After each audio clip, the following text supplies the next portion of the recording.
Je bénis le Seigneur pour la présence de tout un chacun de nos œuvres.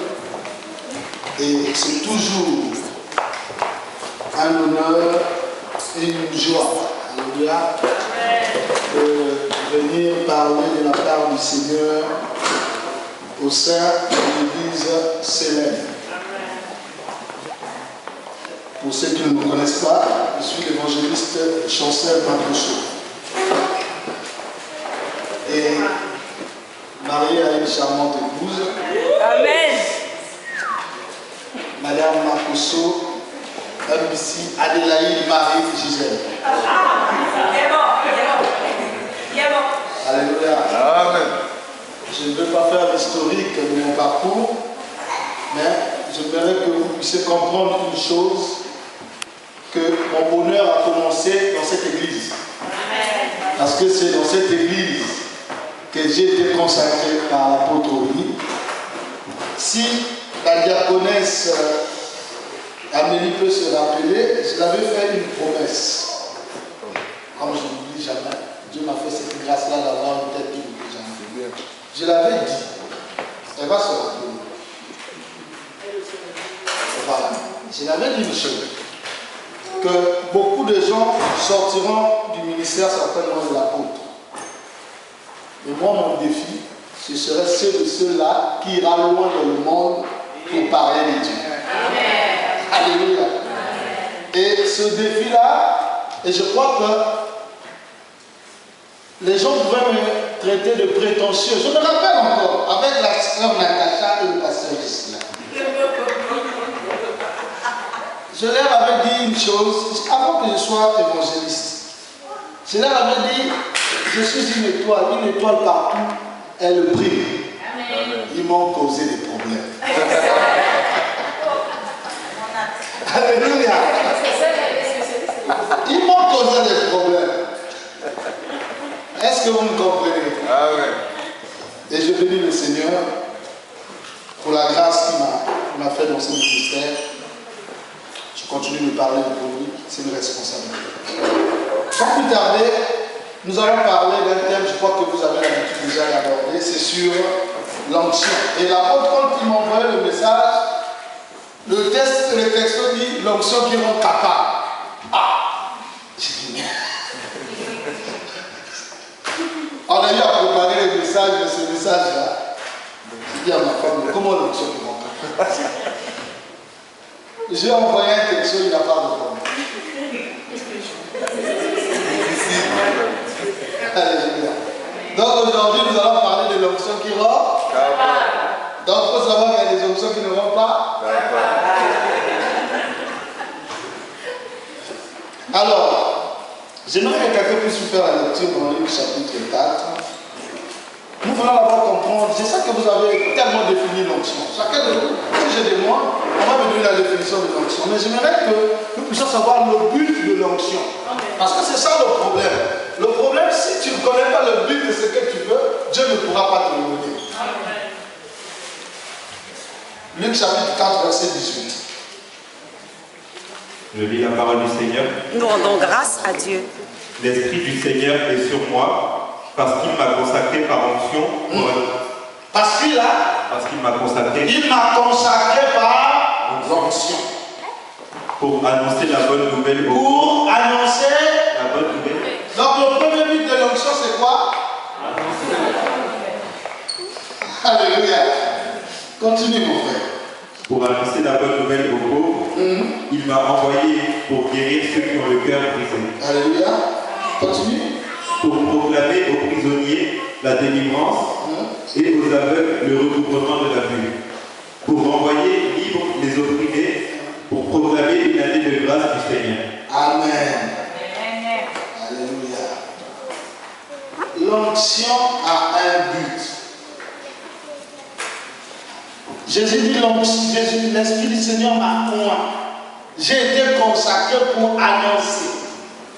Donc l'onction, en fait, c'est une capacité spirituelle qui nous permet d'annoncer la bonne nouvelle. Et quand nous annonçons la bonne nouvelle, nous avons aussi la capacité de guérir.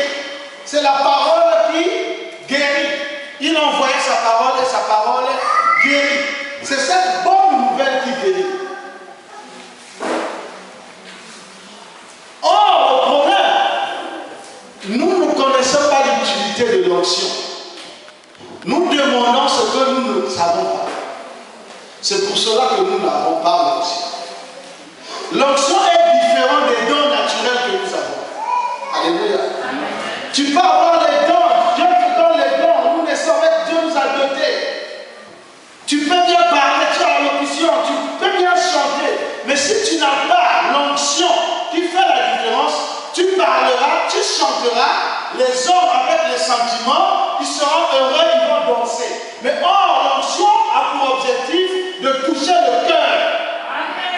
Le cœur ne sera pas touché parce que tu n'as pas été ouvert dans tes dons.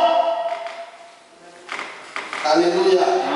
Il y a beaucoup de prédicateurs, mais il y a peu de prédicateurs qui prêchent avec l'onction. Est-ce qu'il y a quelqu'un ici? Amen. Il y a beaucoup de chants, mais il y a peu de chants qui chantent avec l'onction.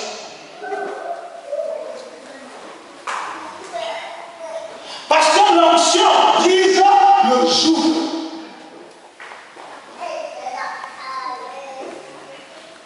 Nous avons tous besoin de l'onction. À chaque domaine de notre vie, nous avons besoin d'une certaine capacité spirituelle pour démonter les situations.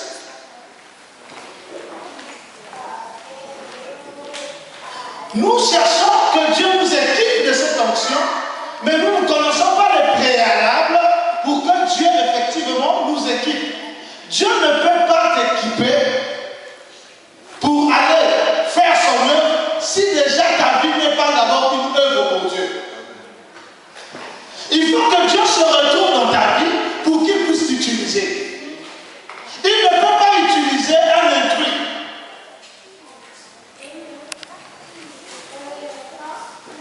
Tu peux être dans la routine, faire des choses quotidiennement, avancer parce que tu connais faire la répétition.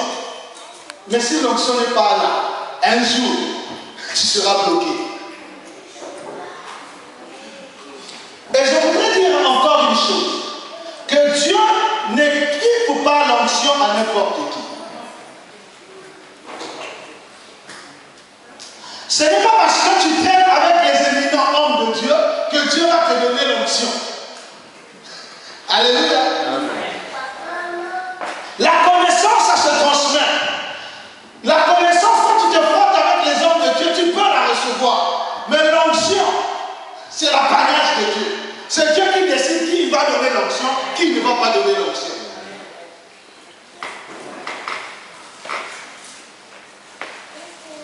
Nous avons besoin de l'onction pour décompter les situations. Mais avant de recevoir l'onction, il y a des préalables. Quand nous prenons l'histoire de David, le passage du salut, on voit aussi de David qui est au fond. Que Dieu te bénisse.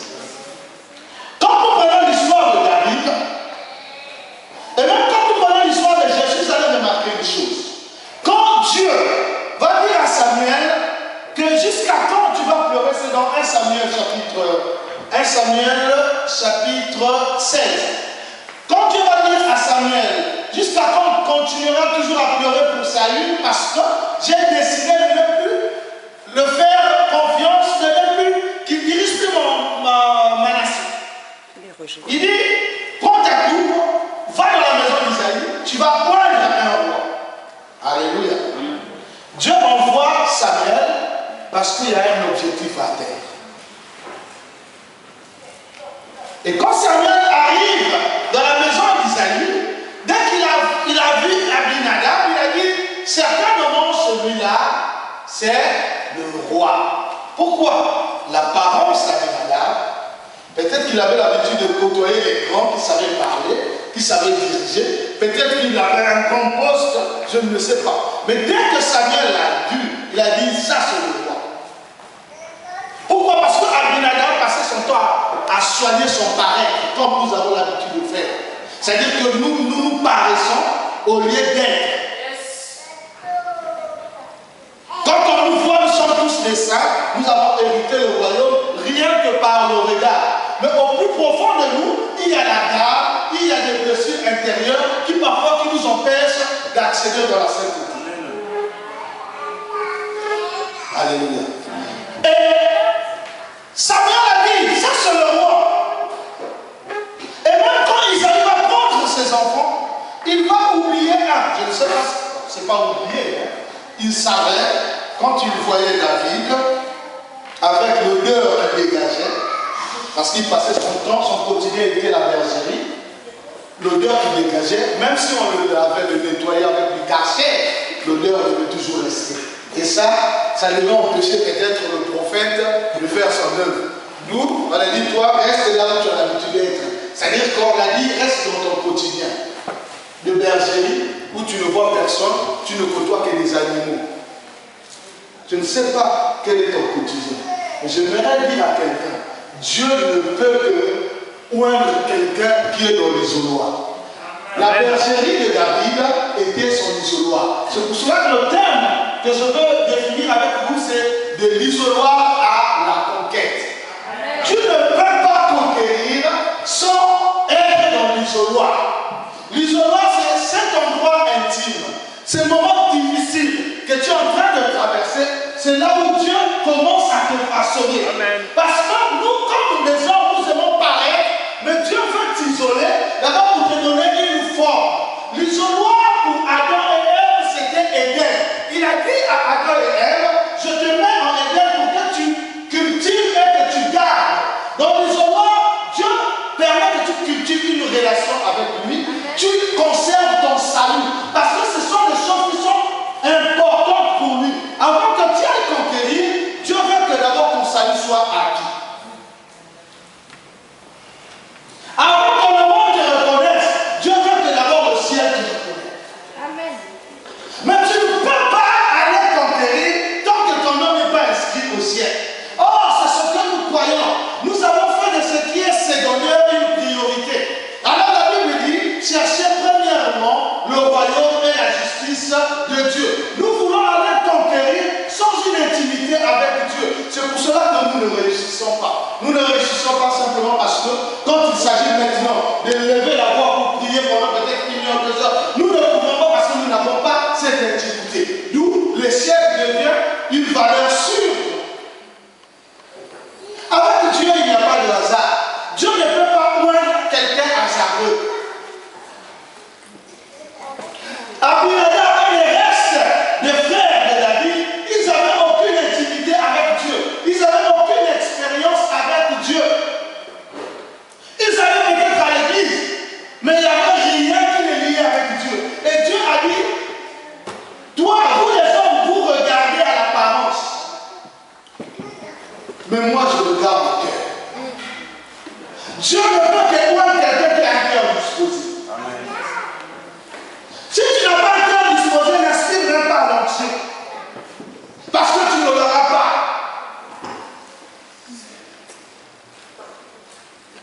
Alléluia. Amen. Tu vas utiliser tes dons naturels. Ça va marcher. Tu vas utiliser tes compétences naturelles. Ça va marcher. Mais il va arriver un moment où ça ne pourra plus marcher. Pour construire le tabernacle, Dieu va dire à Moïse, dans Exode, je vous donnerai les références. Il dit, j'ai choisi Beth-Salim. Beth-Salim, c'était un garçon que Dieu a doté d'une intelligence. Il avait la facilité avec ses mains d'entreprendre beaucoup d'activités. Mais comme Dieu l'a choisi pour le sacerdoce, il va mettre son esprit sur tout ce qu'il pouvait faire. Donc l'esprit, l'onction devient une valeur ajoutée sur les dons que nous avons. Est-ce qu'il y a quelqu'un qui me suit? L'onction devient une valeur ajoutée. Dieu ne peut pas te voir s'il n'a pas d'intérêt dans ce que tu fais. Alléluia. Pas d'intérêt dans ce que tu fais, il n'y a pas d'onction. Parce que ton onction va chercher à quand tu vas pouvoir construire ta tour de Babel. Tu vas chercher à ce qu'on te connaisse. Combien de fois, sans se rendre compte, nous voulons qu'on nous connaisse au lieu qu'on connaisse Jésus. Vous savez, le vrai homme, un vrai homme, c'est celui qui sait s'asseoir. il réfléchit. Il dit là, je fais une je vais faire ça. Amen. Ça, c'est un homme. Amen. Un vrai mari, c'est un mari qui sait s'asseoir, qui dit là, je fausse, je dois faire ça. Amen. Une vraie femme, c'est une femme qui sait s'asseoir, qui sait que là, je fausse, je dois faire ça. Est-ce que quelqu'un dit dessus? Pourquoi je l'ai dit? Parce que vous allez remarquer que de plus en plus, c'est nous qui se faisons connaître au détriment de Jésus. Bon, Jésus comme ça, vous voyez, il va nous donner l'onction pour que nous on continue de se connaître, on continue de nous impliquer, et lui. Alléluia. Amen. Est-ce qu'il y a quelqu'un qui me suit? Amen. Revoyons notre façon de faire. Alléluia. Amen. Revoyons notre façon de faire. Quand Facebook avait commencé, j'étais le seul là qui était à fond à l'intérieur. Alléluia. Tu pouvais voir même ma photo même comme ça. Mais quand Dieu m'a parlé, il m'a dit non. Ce moyen, tu pouvais me faire connaître que de te connaître toi. Amen. Alléluia. J'ai enlevé mon nom là dans les biens. J'existe encore sur Facebook. Mais vous ne pouvez pas savoir que c'est moi. J'ai fait que les trucs de Dieu. Ça, c'est mon expérience personnelle. Je ne vous dis pas d'aller enlever, non. J'ai dit que parce que Dieu parle par rapport à ce qu'il voit de nous. Alléluia. Aujourd'hui, ça peut être une faute pour moi, mais chez toi, ce n'est pas encore une faute. Ou peut-être ce n'est pas une faute. Parce que tout dépend des visions, des destinées que Dieu nous a données. Alléluia.